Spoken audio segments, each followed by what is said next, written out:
Hola, yo soy Pamela Ruz. Bienvenidos a un nuevo programa de Vida Saludable. ¿Están listos para emprender un viaje al pasado? Así es, Pamela. Hola, yo soy Alan Macié. En este episodio haremos un repaso por la historia de la ciencia a través de algunos premios Nobel en fisiología o medicina, el máximo reconocimiento a los descubrimientos y avances en ciencias médicas. ¿Te imaginas cómo era el mundo antes del descubrimiento de la penicilina o de la vacuna contra la difteria? ¿Cómo sería la vida de millones de personas con diabetes sin el tratamiento a base de insulina? ¿Qué motiva a todas estas personas de ciencia? ¿Qué significa reconocerlos con el que quizás sea el premio más importante en el mundo? Quédate con nosotros a descubrir la importancia de los premios Nobel y qué tiene que ver con una vida saludable. Quizás en el transcurso de este programa te inspires y despierte en ti una vocación por la ciencia. Esto es Jóvenes en TV, un espacio de reflexión y construcción de conocimiento. Comenzamos. El premio Nobel surgió a raíz de que su fundador, el sueco Alfred Nobel, inventor de la dinamita, se propuso reconocer los aportes de hombres y mujeres que han revolucionado la historia de la humanidad. Científicos, investigadores, humanistas, escritores, hombres y mujeres que además son la mejor evidencia de que la constancia y los años de trabajo, en efecto, pueden cambiar al mundo. Comencemos mencionando a Santiago Ramón y Cajal y Camilo Golgi, quienes en 1906 obtuvieron el Nobel de Medicina por la técnica de impregnación de Golgi, método que permitió observar la morfología neuronal. Antes de llegar a esta técnica, muy poco se sabía de la estructura del sistema nervioso de los humanos. Ramón y Cajal fue quien expuso y difundió dicha técnica. En otras palabras, el trabajo de estos dos hombres revolucionó la percepción del comportamiento del cerebro. Con esto se han logrado nuevos y mejores tratamientos para muchas enfermedades. 100 años después, la técnica de Golgi es un procedimiento sencillo y de bajo costo, ahora difundida y utilizada en todo el mundo. ¿Quieres saber más sobre los premios Nobel que cambiaron la historia? Acompáñame a ver la siguiente cápsula. Alfred Bernhard Nobel nació en Estocolmo, Suecia, el 21 de octubre de 1833. Fue químico e ingeniero e inventó la dinamita. Gracias a este descubrimiento, acumuló una gran fortuna. El 27 de noviembre de 1895, un año antes de su muerte, estipuló en su testamento cómo quería que se usara su dinero. Siguiendo su voluntad, se creó un fondo con el cual se premiarían cada año las investigaciones o contribuciones más notables para la humanidad en las áreas de física, química, medicina, literatura y a favor de la paz. Dicho fondo debería ser administrado mediante la fundación que llevaría su nombre. Todos los premios son determinados por un comité, cuyos miembros son elegidos por el Instituto Karolinska, uno de los principales centros universitarios del mundo en el campo de la medicina. El primer condecorado con el premio Nobel fue el bacteriólogo alemán Emil Adolf von Behring, en 1901, por descubrir la vacuna contra la difteria, una enfermedad viral que ocasiona una infección severa en nariz y garganta. Esos esfuerzos y logros son los que reconoce y celebra el Comité del Nobel. Por cierto, actualmente, quien es laureado con este premio recibe una medalla de oro y 10 millones de coronas suecas. Equivalen a aproximadamente 24 millones de pesos mexicanos. ¿Conoces el nombre de algún premio Nobel de medicina? El del bacteriólogo alemán Emil Adolf von Behring. El más importante fue en 2020 por Herbert Hatter, Charles Rice de Estados Unidos y Michael Houghton de Reino Unido, los cuales contribuyeron en ayudar para la hepatitis de transmisión sanguínea, así como también ayudaron al cáncer de hígado y a la cirrosis. El premio Nobel de 1945 por los científicos Ernst Chain y Howard Walter Florey de Reino Unido. por su gran aportación de la penicilina y su efecto curativo en las enfermedades infecciosas. El nombre como tal no, pero sé que a Alexander Fleming le dieron el premio Nobel por el descubrimiento de la penicilina. Y ni qué hablar sobre Grant y James y su importantísimo descubrimiento de la insulina, fundamental para tratar la diabetes. Otro gran ejemplo de cómo un ganador del Premio Nobel de Medicina cambió el mundo fue Frederick Banting, profesor de la Universidad de Toronto, Canadá. Un buen día, Banting preparaba una clase sobre fisiología del páncreas y se encontró con un artículo del médico Moses Barrow sobre una autopsia enfocada en cálculos biliares, muy comunes en quienes padecían diabetes. Banting se obsesionó con las conclusiones del artículo. No podía pensar en otra cosa. En aquel tiempo, el único tratamiento para la diabetes consistía en llevar una dieta muy estricta para que los picos de glucosa no fueran tan altos. Banting era más médico y profesor que investigador, pero con esa inquietud científica por saber qué había más allá de cualquier explicación dada, así que se propuso continuar con esa indagación y llegar al final. El profesor John James Ricard McLeod, jefe de fisiología de la Universidad de Toronto, fue un gran aliado de Banting. McLeod era el clásico profesor testarudo a la hora de aceptar nuevas ideas. Sin embargo, y a regañadientes, en el verano de 1921 prestó a Banting su laboratorio y 10 perros. Después de experimentar por meses, Banting logró aislar por completo aquella secreción interna y así fue como descubrió la insulina. Por esta razón, Banting y McLeod recibieron el Nobel de Medicina en 1923. Pero, ¿cómo funcionan los premios Nobel de Medicina? ¿Cómo decide el comité que una investigación es más importante que otra? Acompáñenme a ver la siguiente entrevista. Estamos con la doctora Mónica Miranda, especialista en epidemiología, quien ha sido investigadora en la Universidad Johns Hopkins y actualmente realiza una estancia postdoctoral en el Children's Hospital of Philadelphia. Doctora, bienvenida. Muchas gracias por compartir con nosotros su conocimiento. Hola, buenos días. Muchas gracias por la invitación. Doctora, ¿en qué consiste la investigación médica? ¿Qué la motiva? Pues la investigación en realidad es un proceso sistemático que nos permite responder diferentes interrogantes. Nos podemos preguntar lo que sea que tenga que ver con la salud y la investigación médica se realiza con el propósito de contribuir con conocimiento a la ciencia. Todo se deriva de una pregunta que tenemos, una interrogante. Y las preguntas buscan conocer mejor las enfermedades, buscan conocer mejor las causas de las enfermedades, los tratamientos de las enfermedades, qué secuelas pueden ser consecuencia de cada enfermedad o cada padecimiento y cualquier cosa que se nos ocurra nos las podemos preguntar. Doctora, ¿cuánto tiempo toma cada descubrimiento? Eso depende mucho del campo de investigación y de qué preguntas se está haciendo y de qué tipo de experimentos estemos realizando. Por ejemplo, si tenemos un equipo muy grande de investigación y tenemos un interrogante que se puede resolver por una base de datos que ya está realizada, podemos hacer investigación en un mes o en un par de meses y eso puede llevar a un gran descubrimiento. En cambio, si hay otras interrogantes, por ejemplo, todos conocemos el VIH. ¿Cuántos años han pasado desde que se descubrió el VIH y todavía no tenemos un tratamiento final? Eso puede tomar décadas, entonces varía mucho dependiendo del campo. Y pues sí, en la mayoría de los casos es de años. Todo depende del dinero, de qué tan grande es el equipo, del tema. Doctora, ¿por qué es importante la investigación científica en temas de fisiología y medicina? Gracias a esta investigación podemos determinar, por ejemplo, las causas de las enfermedades, saber cómo nos enfermamos. También podemos saber qué factores de riesgo tiene alguien para tener una enfermedad. Por ejemplo, sabemos si comemos mucho azúcar y tenemos una vida sedentaria, eso nos incrementa el riesgo de padecer diabetes, por ejemplo. Todo eso lo determinaron por investigación científica.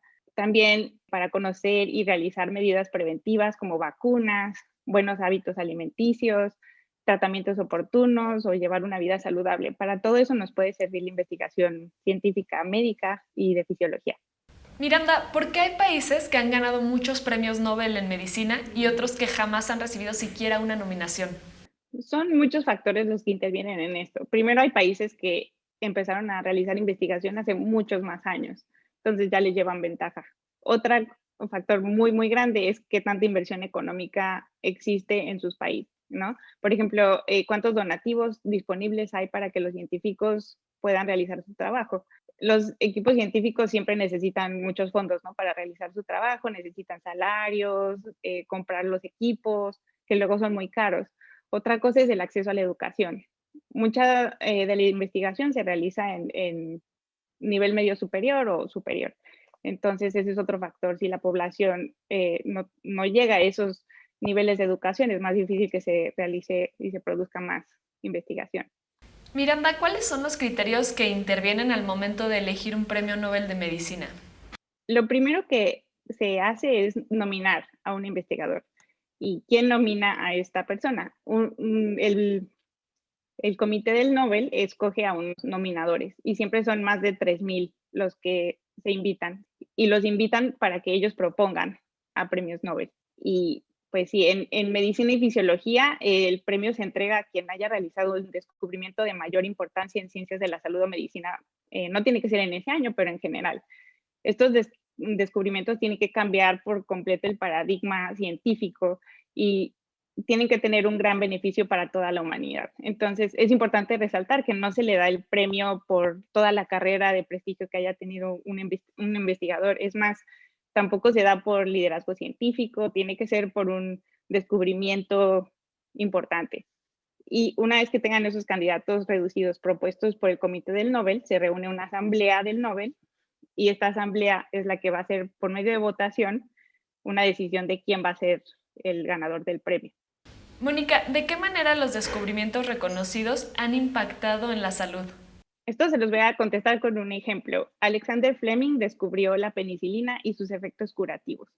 Gracias a Alexander Fleming, esto nos abrió la puerta a empezar a hacer investigación sobre los antibióticos y tener una cura para todas esas enfermedades producidas por bacterias, que ahora, hoy en día, a mí me parece inconcebible la atención médica sin la disponibilidad de antibióticos. Entonces, esto ha impactado la salud de todos en el mundo. Doctora, ¿cuál es la importancia del apoyo a instituciones y universidades en el campo de la investigación científica? Gran parte de la investigación académica se realiza en universidades. Les voy a dar el ejemplo en Estados Unidos.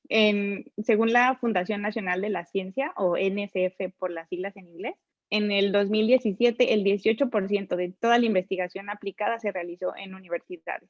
Entonces, el porcentaje de esto continúa creciendo cada vez que realizan esta encuesta. Entonces, es importante reconocer que las universidades contribuyen muchísimo a la investigación. Mónica, está muy interesante esta entrevista. Vamos a hacer una breve pausa y regresamos contigo. Claro que sí.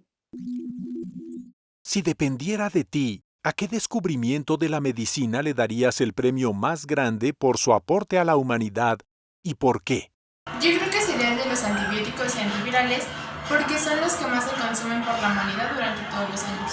Sería el de 1903 por Niels Riberg Finsen de Dinamarca, por la confirmación, el tratamiento de enfermedades, en especial la de la lupus vulgar. Se lo daría para la aportación de Alexander Fleming, el cual fue el que aportó para los medicamentos el primer antibiótico, el cual era la penicilina, que ayudaba a grandes enfermedades. El de 1923 por los científicos Frederick Graham Bantina, John James Richard, que son de Canadá, y su descubrimiento de la insulina. Yo creo que sería a Thomas Cowley por el descubrimiento de la diabetes. Yo creo que todas las investigaciones son muy importantes, pero de todas ellas agarraría uno en específico y sería la del ADN, ya que con esa investigación podemos desglosar por completo el genoma humano y tratar enfermedades y padecimientos que afectan a la humanidad. Otra historia grandiosa empieza cuando el médico Alexander Fleming regresó a su laboratorio después de unas vacaciones. Al entrar, se dio cuenta que había olvidado cerrar una ventana. ¿Tendría que tirar todo el cultivo de estafilococos que había dejado? Las muestras se habían contaminado con una especie de moho que probablemente había llegado con el viento. Antes de tirar su cultivo, lo puso bajo el microscopio para ver al hongo invasor. Lo que observó fue que alrededor del hongo formado había zonas limpias de estafilococos. Fleming identificó que aquel hongo de Penicillium mataba a las bacterias Staphylococcus. Y así se descubrió el primer antibiótico, la penicilina. Fue el doctor Howard Florey, profesor de patología de la Universidad de Sheffield, quien se dedicó a extraer mayores cantidades de penicilina de los hongos y a experimentar sus efectos en personas con infecciones por estreptococos y estafilococos. Considerado el padre de la penicilina, Fleming, junto con Florey, recibieron el Premio Nobel de Medicina en 1945. Desde entonces, las infecciones bacterianas pudieron ser tratadas con este innovador medicamento, salvando millones de vidas. Y tal vez te estás preguntando, ¿únicamente hombres han recibido un Nobel de Medicina? La respuesta es no. Acompáñame a ver la siguiente cápsula acerca de científicas admirables. Oficialmente, el Comité de los Nobel ha entregado el Premio Nobel de Medicina o Fisiología a 12 mujeres. La primera científica en recibirlo fue Gerty Cori en 1947. Gerty y su esposo emigraron a Estados Unidos y adquirieron la naturalización. Ambos fueron reconocidos por descubrir el proceso por el que el glucógeno se convierte en ácido láctico cuando usamos nuestros músculos. El glucógeno, a su vez, se convierte en glucosa, que es absorbida por las células musculares. Años más tarde, en 1977, la neoyorquina Rosalind Sussman Jallow obtendría el Nobel por la investigación que revolucionaría los beneficios de la medicina para siempre: cómo medir la insulina en la sangre. Otra de las grandes aportaciones de los premios Nobel de Medicina otorgados a mujeres fue el que en 1986 recibió la italiana Rita Levi Montalcini por descubrir los factores de crecimiento. Ella logró aislar una sustancia extraída del tumor de un ratón que, al implantarlo en un embrión de pollo, creció potente en el sistema nervioso. Gracias al trabajo de Levi Montalcini, la ciencia ha logrado entender con mayor precisión problemas médicos como deformidades, demencia senil y tumores. La científica Tu Yu, originaria de China, ganó el premio por lograr extraer la artemisinina del ajenjo, sustancia utilizada para tratar la malaria. Este descubrimiento es considerado como el más significativo en medicina tropical en el siglo XX. Muy importante la participación de las mujeres en la ciencia, no cabe duda. Siguiendo con nuestro tema de premios Nobel que cambiaron el rumbo de la salud, ¿has escuchado hablar del cáncer? Pues resulta que J. Michael Bishop y su colega Harold Bermus descubrieron el primer oncogen. Los oncogenes son los genes responsables de la transformación de una célula normal en una maligna. Desde entonces se puede descifrar mejor el comportamiento del cáncer y se han logrado importantes avances en los tratamientos contra esta enfermedad. El hallazgo de Bishop y Bermus les hizo merecedores del Premio Nobel de Medicina en 1989. Además, Bishop es autor de un libro extraordinario, Cómo ganar un premio Nobel, una vida inesperada en la ciencia, en el que menciona una frase que queremos compartir contigo. Ganar premios no es a lo que apuntan los científicos, no es el objetivo de la mayoría de los investigadores. Hacemos nuestro trabajo porque nos encanta y buscamos desafiar los rompecabezas de la naturaleza, porque no podemos pensar en algo más que nos gustaría hacer. ¿Te has preguntado qué es lo que más te apasiona en la vida? ¿Qué es lo que más te gustaría hacer? El año 2020 fue particularmente inusual y difícil para todo el mundo, debido a la pandemia por COVID-19, pero el reconocimiento a la invaluable labor de los investigadores no se detuvo. En 2020, los doctores Harvey J. Alter, Michael Houghton y Charles M. Rice de la Universidad de Rockefeller recibieron el Nobel de Medicina por descubrir el virus que causa la hepatitis C. La hepatitis C es una infección viral que se transmite a través de la sangre. Por ejemplo, cuando se tienen relaciones sexuales sin protección o por el intercambio de agujas. El problema con este tipo de hepatitis es que quienes lo contraen pueden no presentar síntomas durante meses o años, hasta que es muy grave y demasiado tarde. Según la Organización Mundial de la Salud, se estima que actualmente hay 71 millones de personas en el mundo con infección crónica por el virus de hepatitis C. Esto significa atención médica oportuna e investigación en nuevos tratamientos antirretrovirales. Pero, ¿cómo es que se llega a estos descubrimientos médicos históricos? Acompáñenme a la segunda parte de la entrevista con la doctora Mónica Miranda. Estamos de regreso con la doctora Mónica Miranda. Doctora, muchas gracias por seguir con nosotros. Gracias a ustedes. Doctora, ¿qué se necesita para ser científico o científica? Yo creo que dos cosas son las más importantes. Uno tiene que tener mucha determinación, paciencia y el interés definitivamente. Para dedicarse a encontrar soluciones que salven vidas, ¿cuál es el camino? Lo primero es obtener una educación que tenga temas relacionados con lo que a uno le interese. Uno puede pensar, tengo que volverme médico, ingeniero, algo muy específico. Lo que yo sugiero es que la investigación es tan diversa y cada vez es más interdisciplinaria que si uno tiene el interés de salvar vidas, puede estudiar lo que quiera.